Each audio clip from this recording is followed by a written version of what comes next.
those who ask, what is it all about? For those who need to ask. For those who need points sharply made. Who need to know where it's at. This. The mass of men serve the state thus, not as men mainly, but as machines with bodies. They are the standing army and the militia, jailers, constables, posse comitatus, etc. In most cases, there is no free exercise, whatever of the judgment or of the moral sense, but they put themselves on a level with wood and earth and stones, and wooden men can perhaps be manufactured that will serve the purpose as well. Such command no more respect than men of straw or a lump of dirt. They have the same sort of worth as horses and dogs. Yet such as these even are commonly esteemed good citizens. Others, as most legislators, politicians, lawyers, ministers, and office holders, serve the state chiefly with their heads, as they rarely make any moral distinctions. They are as likely to serve the devil without intending it as God.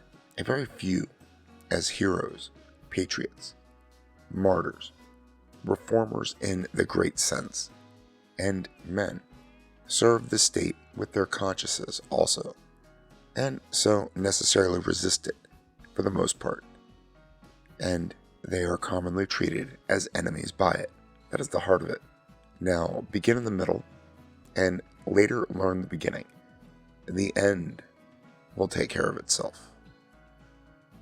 But because it was the very world it was, the very world they had allowed it to become.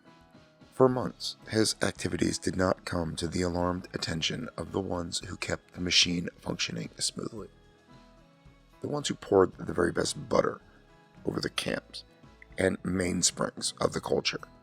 Not until it had become obvious that somehow, some way, he had become a notoriety, a celebrity, perhaps even a hero. For what officialdom inexcapably tagged an emotionally disturbed segment of the populace. Did they turn it over to the Ticktockman and his legal machinery? But by then, because it was the very world it was, and they had no way to predict he would happen, suddenly reborn in a system where immunity had been forgotten, had lapsed. He had been allowed to become too real. Now he had form and substance. He had become a personality, something that had filtered out of the system many decades ago. But there it was. There he was, a very definitely imposing personality. In certain circles, middle-class circles, it was thought disgusting, vulgar, ostentation, anachronistic, shameful. In others, there was only sniggering. Those strata where thought is subjugated to form, rituals, niceties, properties. Down below, where the people always needed their saints and their sinners, their bread and circuses, their heroes and villains. He was considered a Boulevard, a Napoleon, Robin Hood, Dick Bong, Ace of Aces, Jesus, a Jomo Kayata. And at the top, where, like socially attuned shipwreck Kellys, every tremor and vibration threatens to dislodge the wealthy, powerful, entitled from their flagpoles. He was considered a menace, a heretic, a rebel, a disgrace, a peril. He was known down the line to the very heart-meat core, but the important reactions were high above and far below. At the very top, at the very bottom. So the file was turned over, along with his time card and his cardio plate, to the office of the Ticktockman. The Ticktockman, very much over 6 feet tall, often silent, a soft purring man when things went time-wise. The Ticktockman, even in the cubicles of the hierarchy where fear was generated, seldom suffered. He was called the Ticktockman, but no one called him that to his mask. You don't call a man a hated name, not when that man behind his mask is capable of revoking the minutes, the hours, the days and nights, the years of your life. He was called the master timekeeper to his mask. It was safer that way. "This is what he is," said the Ticktockman with genuine softness, "but not who he is. This time card I am holding in my left hand has a name on it, but it is the name of what he is, not who he is. The cardio plate in my right hand is also named, but not whom named, merely what named. Before I can exercise proper revocation, I have to know who this what is." To his staff, all ferrets, all the loggers, all the finks, all the comics, even the mints, he said, "Who is this Harlequin?" He was not purring smoothly. Time-wise, it was a jangle. However, it was the longest single speech they had ever heard him utter at one time. The staff, ferrets, the loggers, the finks, the comics, but not the mints, who usually weren't around to know. In any case, but even they scurried to find out. Who is the Harlequin? High above the third level of the city, he crouched, on the humming aluminum frame platform of the airboat. Foof, airboat indeed. Swizzle Kid is what it was, with a tow rack jerry rig, and stare down at the neat Mondrian arrangement of the buildings. Somewhere nearby, he'd hear the metronomic left, right, left of the 2:47 p.m. shift, entering the Timken roller bearing plant and their sneakers.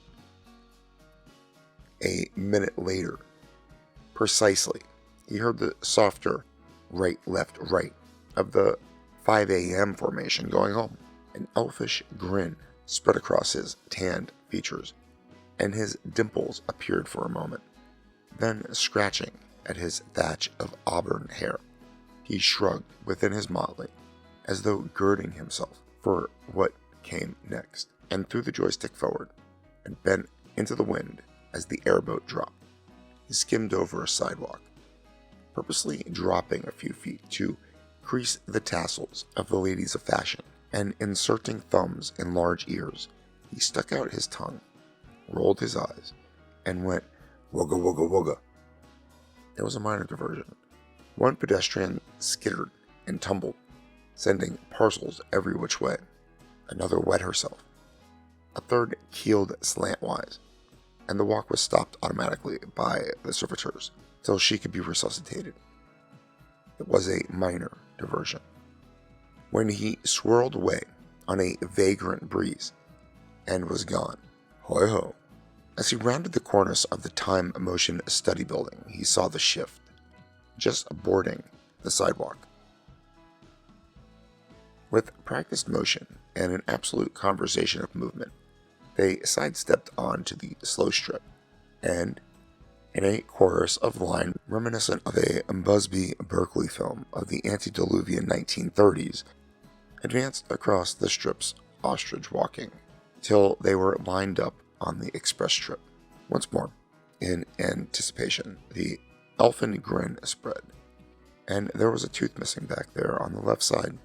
He dipped, skimmed, and swooned over them, and then, scrunching about on the airboat, he released the holding pins that fastened the shut ends of the homemade pouring troughs that kept his cargo from dumping prematurely. As he pulled the trough pins, the airboat slid over the factory workers, and $150,000 worth of jelly beans cascaded down on the express trip. Jelly beans. Millions and billions of purples and yellows and greens and licorice and grape and raspberry and mint and round and smooth and crunchy outside and soft mealy inside and sugary and bouncing, jostling, tumbling, clittering, clattering, skittering, fell on the heads and shoulders and hard hats and carapaces of the tin can workers, tinkling on the sidewalk and bouncing away and rolling about underfoot and filling the sky on their way down with all the colors of joy and childhood and holidays. Coming down in a steady rain, a solid wash, a torrent of colors and sweetness out of the sky from above, and entering a universe of sanity and metronomic order and quite mad cuckoo newness. Jelly beans. The shift workers howled and laughed and were pelted and broke ranks, and the jelly beans managed to work their way into the mechanisms of the slidewalks. After which, there was a hideous scraping as the sound of 1,000,000 fingernails rasped down a 250,000 blackboards, followed by a coughing and a sputtering. And then the slidewalks all stopped, and everyone was dumped this way and that way, in a jackstraw tumble, and still laughing and popping little jelly bean eggs of childish color into their mouths. It was a holiday, and a jollity, an absolute insanity, a giggle. But the shift was delayed 7 minutes. They did not get home for 7 minutes. The master schedule was thrown off by 7 minutes. Quotas were delayed by inoperative sidewalks for 7 minutes. He had tapped the first domino in line, and one after another, like chick, chick, chick, the others had fallen. The system had been 7 minutes worth of disrupted. It was a tiny matter, one hardly worthy of note.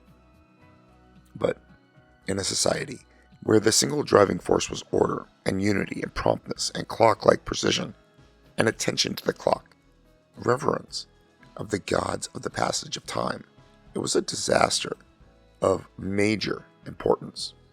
So, he was ordered to appear before the Ticktockman. It was broadcast across every channel of the communications web.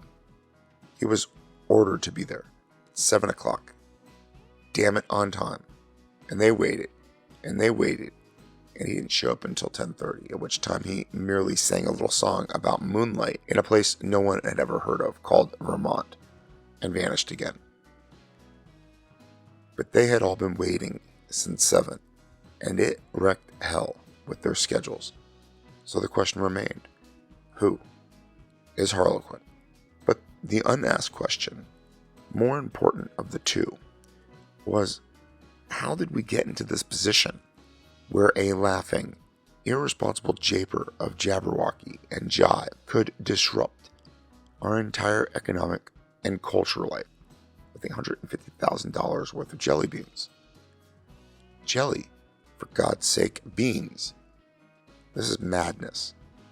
Where did he get the money to buy $150,000 worth of jelly beans? They knew it would have cost that much because they had a team of situation analysts pulled off another assignment and rushed to the sidewalk scene to sweep up and count the candies and produce findings, which disrupted their schedules and threw their entire branch at least a day behind. Jelly beans. Jelly beans? Now wait a second. Second accounted for.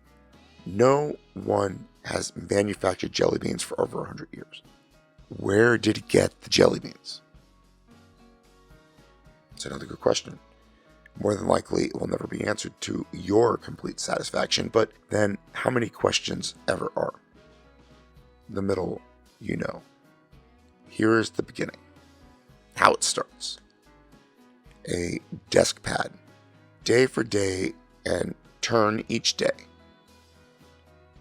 9 o'clock, open the mail. 9:45, appointment with Planning Commission Board. 10:30, discuss installation progress charts. Discuss installation progress charts with JL. 11:15, pray for rain. 12 o'clock, lunch. And so it goes. I'm sorry, Miss Grant, but the next time for interviews was set at 2:30, and it's almost 5 now. I'm sorry you're late, but those are the rules. You'll have to wait until next year to submit applications for this college again. And so it goes. The 1010 local stops at Crest Haven, Galesville, Tonawanda Junction, Selby, and Farnhurst, but not in Indiana City, except on Sunday. The 1035 Express stops at Galesville, Selby, and Indiana City, except on Sunday and holidays, at which time it stops at, and so it goes. I couldn't wait, Fred. I had to be at Kier Cartons by 3, and you said you'd meet me under the clock at the terminal at 2:45, and you weren't there, so I had to go on. You're always late, Fred. If you had been there, we could have sewed it up together, but as it was, well, I took the order alone. And so it goes. Dear Mr. and Mrs. Adderley, in reference to your son Gerald's constant tardiness, I am afraid we will have to suspend him from school unless some more reliable method can be instituted guaranteeing he will arrive at his classes on time. Granted, he is an exemplary student and his marks are high. His constant flouting of the schedules of this school makes it impractical to maintain him in a system where other children seem capable of getting where they are supposed to be on time. And so it goes. You cannot vote unless you appear at 8:45 a.m. I don't care if the script is good, I need it by Thursday. Checkout time is 2 p.m. You got here late. The job's taken. Sorry. Your salary's been docked for 20 minutes time lost. God, what time is it? I've got to run. And so it goes, and so it goes, and so it goes, and so it goes, tick tock, tick tock, tick tock. And one day we no longer let time serve us. We serve time, and we are slaves of this schedule, worshippers of the sun's passing, bound into a life predicated on restrictions because the system will not function if we don't keep the schedule tight. Until it becomes more than a minor inconvenience to be late. It becomes a sin, then a crime, punishable by this. Effective 15 July 2389, midnight, the Office of Master Timekeeper will require all students, all citizens to submit their time cards and cardio plates for processing, in accordance with Statute 557-SGH-999, governing the revocation of time per capita. All cardio plates will be keyed to the individual holder, and what they had done was devise a method of curtailing the amount of life a person could have. If he was 10 minutes late, he lost 10 minutes of his life. An hour was proportionately worth more revocation. If someone was constantly tardy, he might find himself on a Sunday night receiving a communique from the master timekeeper that his time had run out, and he would be turned off at high noon on Monday. Please straighten your affairs, sir. And so, by this simple scientific expedient, utilizing a scientific process held dearly secret by the Ticktockman's office, the system was maintained. It was the only expedient thing to do. It was, after all, patriotic. The schedules had to be met, after all. There was a war on. But wasn't there always? Now, isn't that really disgusting? The Harlequin said, when pretty Alice showed him the wanted poster. Disgusting and highly improbable. After all, this isn't the days of desperados. A wanted poster?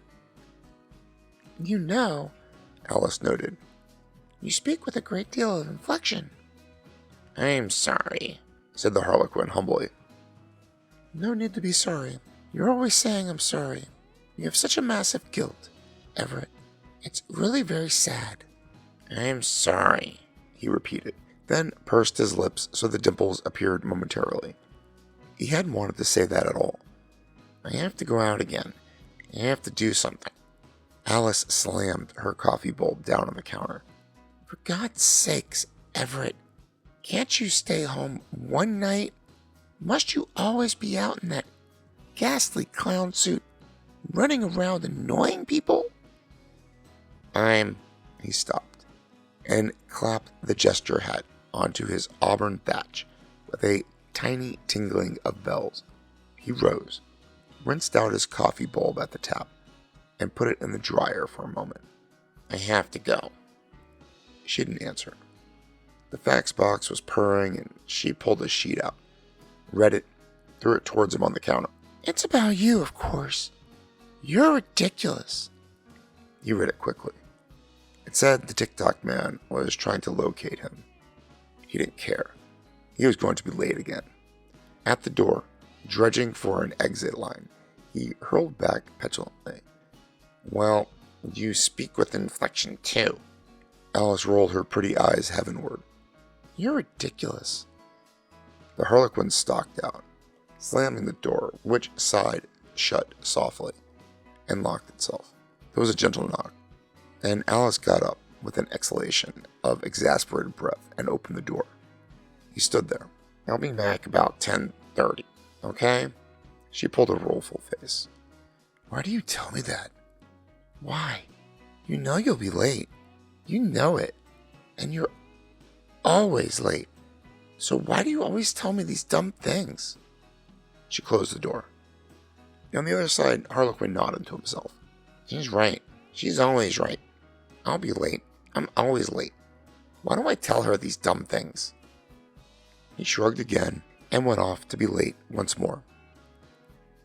He had fired off the firecracker rockets that said, I will attend the 115th Annual International Medical Association Invocation at 8 o'clock p.m. precisely.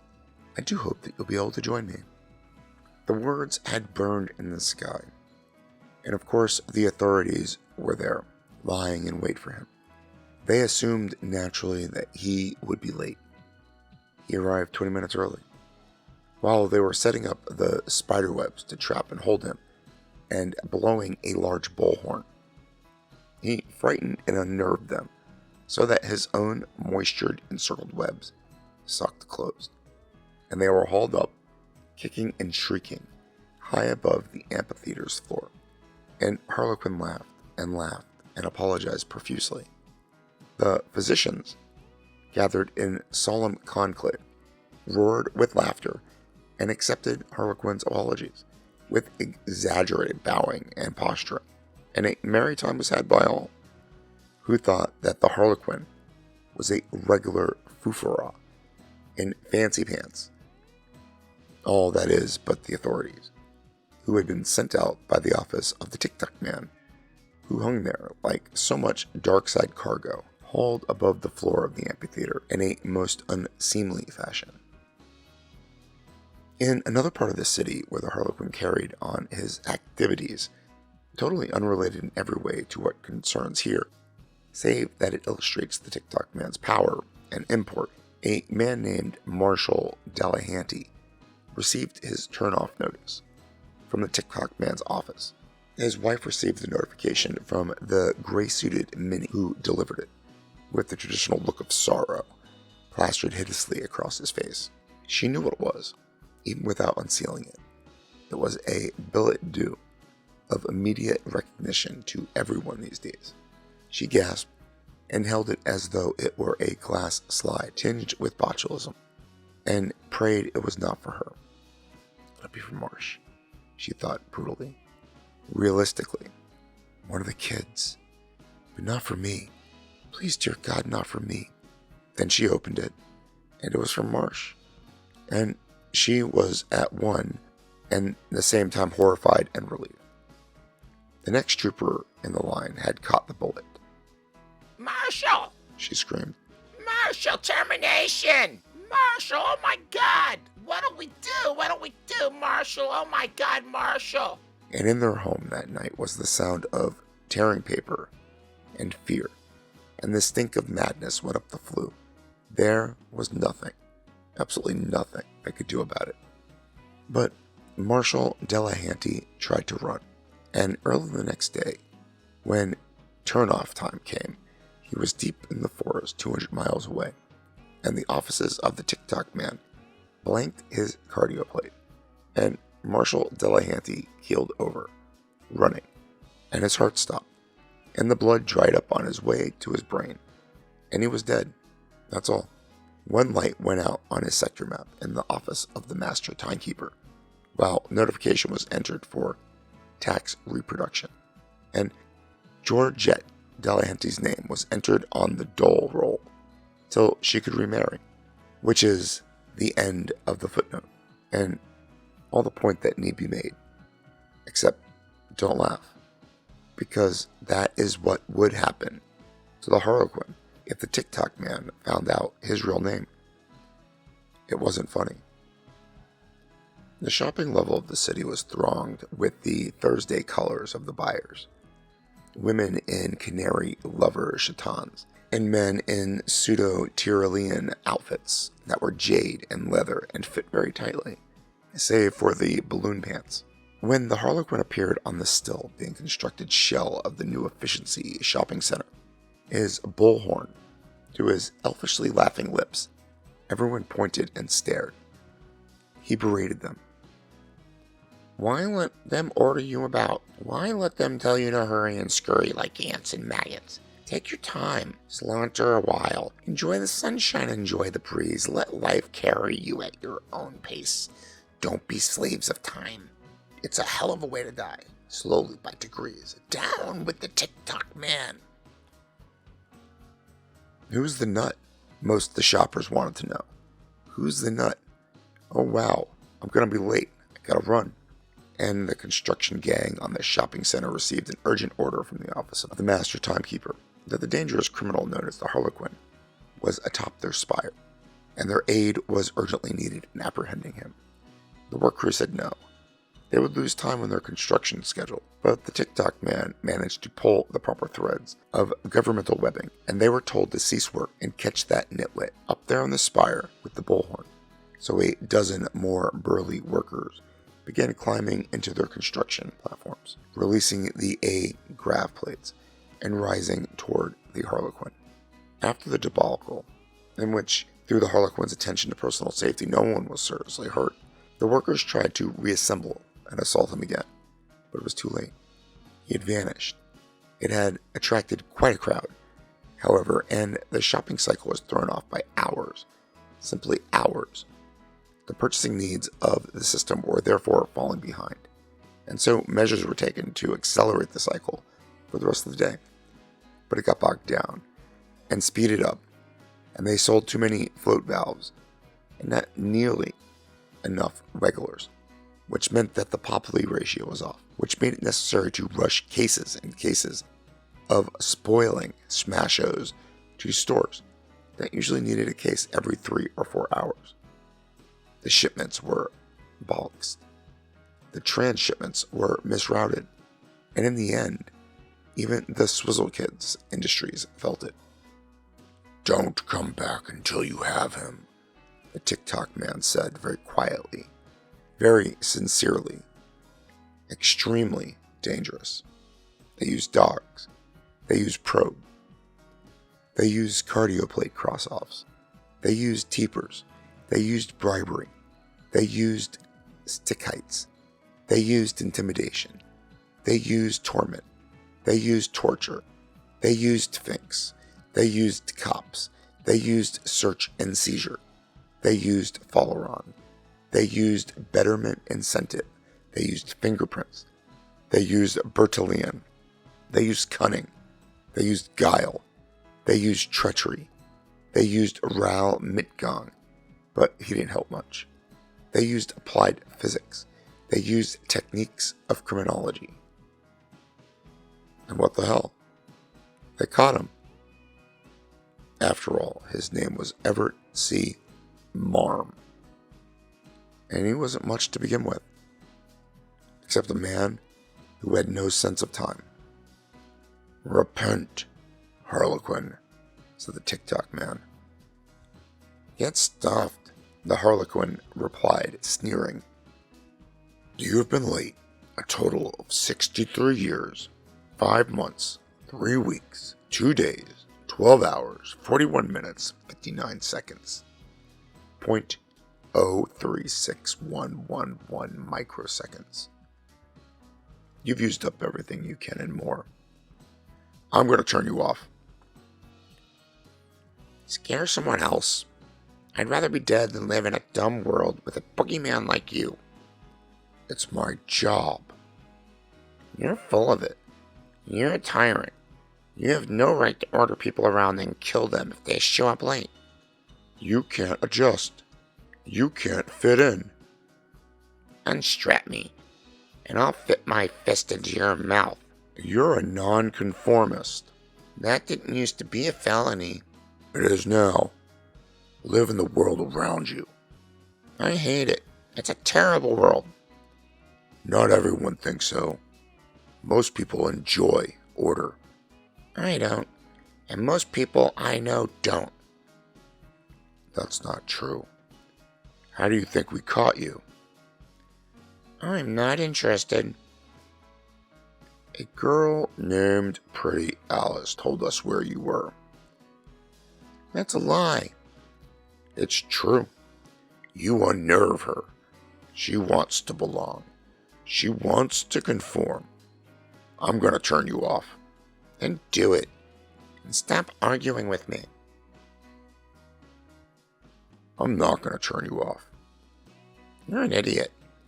Repent, Harlequin, said the Ticktockman. Get stuffed. So they sent him to the Coventry, and in the Coventry they worked him over.